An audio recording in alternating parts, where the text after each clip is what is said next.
Bonjour à toutes et bonjour à tous, bienvenue sur ma chaîne Demi-Univers Crypto. J'espère que vous allez bien mes amis, que tout se passe bien pour vous. Nous entamons la journée, nous sommes le 24 février 2023. Je ne mets pas ma vidéo, mais je fais une vidéo très rapide pour l'actu de la journée, ou des 24 heures, des 48 heures, etc. Tout ça, ça se mélange un petit peu, mais en tout cas, tous les jours, on se tient au courant sur ma chaîne de toute l'actu du Web3, de tout ce qui rentre dans le Web3, donc beaucoup de choses, il y a toujours beaucoup de choses à se dire, mais aujourd'hui je vais aller très vite parce que je vais passer ma journée au NFT Paris, aujourd'hui et demain, donc j'ai pas trop de temps de voir tout ça, j'espère qu'il n'y a pas trop de choses qui vont m'échapper pendant ces 2 jours, non, je plaisante, il n'y a jamais d'urgence quand même, heureusement, c'est pas tous les jours FTX, on l'a compris, c'est pas tous les jours UST, on l'a compris aussi. Allez, j'avance. Pensez à vous abonner à ma chaîne, pensez à cliquer sur le pouce aussi, ça me fait toujours plaisir de voir qu'on aime bien mes contenus.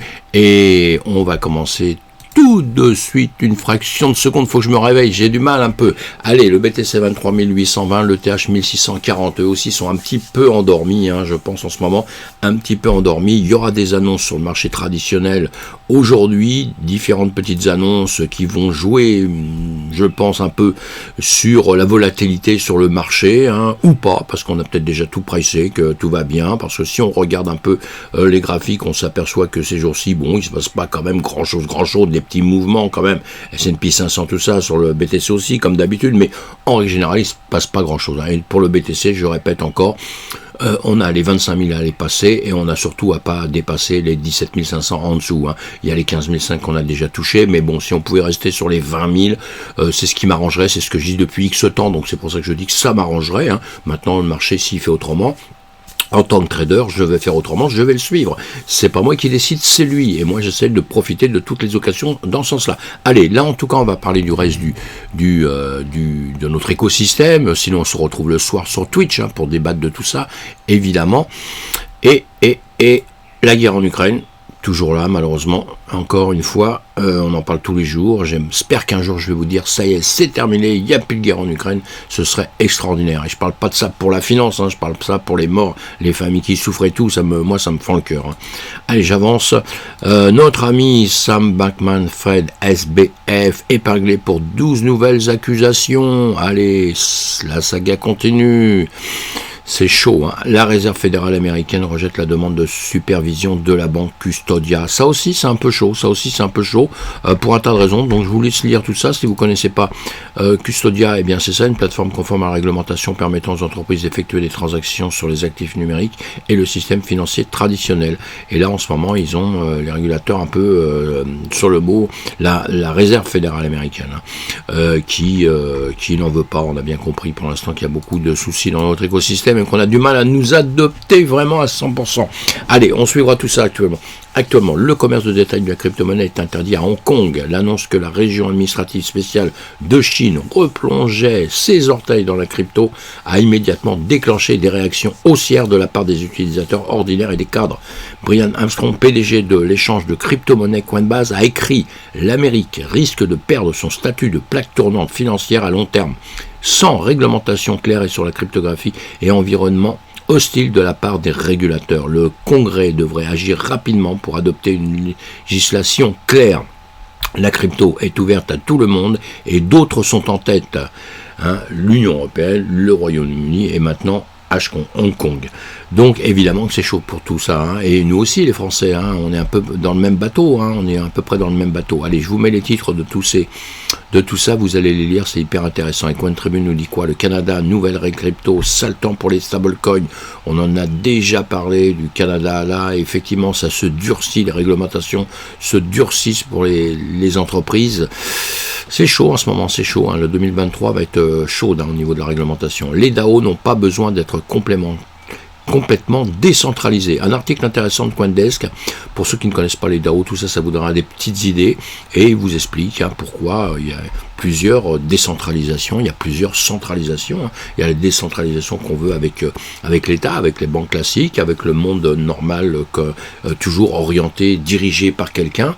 Et il y a la centralisation et la décentralisation à l'intérieur même du système. Je ne sais pas si je m'explique bien, très très bien, mais il ne faut pas que ça soit non plus un bordel organisé ou désorganisé, ou alors un bordel organisé, pas désorganisé. Mes amis, allez, voilà, vous lisez tout ça, vous verrez, c'est hyper intéressant, sinon on en reparlera quand on aura un petit peu de temps. Sada. Emurgo lance la bêta ouverte, la bêta ouverte de la plateforme sociale Cardano Spot. Mes amis, qui nous dit ça, c'est Crypto Globe. Et donc, Emurgo, une société mondiale de technologie blockchain fondée en 2017, a récemment lancé la version bêta ouverte de sa plateforme sociale basée sur Cardano Spot, qui a été conçue pour rectifier la fragmentation de l'écosystème Cardano et aider la communauté de la crypto-monnaie.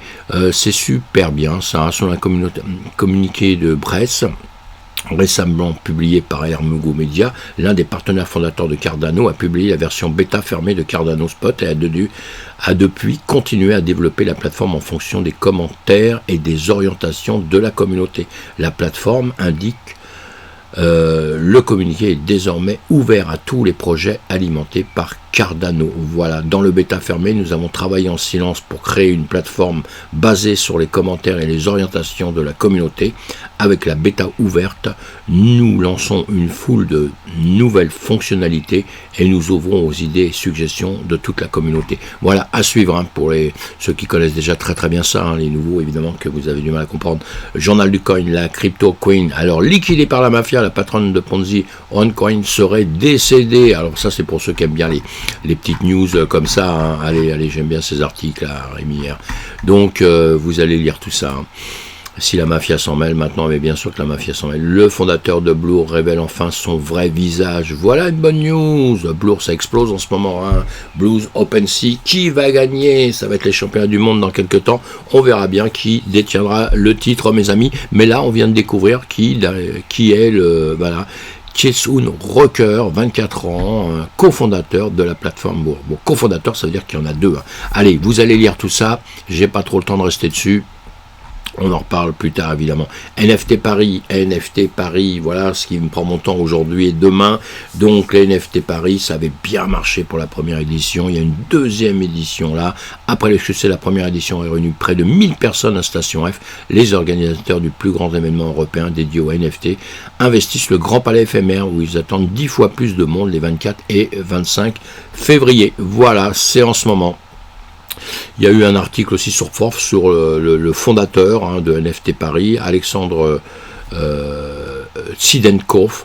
Je reste persuadé que le secteur sera le fer de lance d'une révolution majeure dans plusieurs domaines comme le gaming, l'art et la mode, la création des communautés en ligne. Oui, moi aussi. Donc je vous mets tout ça, vous allez les lire, on n'a pas le temps de discuter dessus tout de suite, mais c'est hyper intéressant. Donc vous allez dans les liens c'est facile. Et le NFT Paris, c'est ceci. Si vous avez le temps, venez. Si vous pouvez passer, il y a 2 jours à passer. Même si vous n'êtes pas 2 jours, vous pouvez passer une journée. Et là, on me dit aïe, ça a coupé. Bon, c'est pas grave. Et à NFT Paris, vous trouverez une plateforme dont j'ai déjà parlé, Examarket, c'est une plateforme de NFT, ils vont exposer là-bas. J'ai un petit problème d'ordinateur, mais bon voilà, ils vont exposer dessus, donc spécialisé en NFT.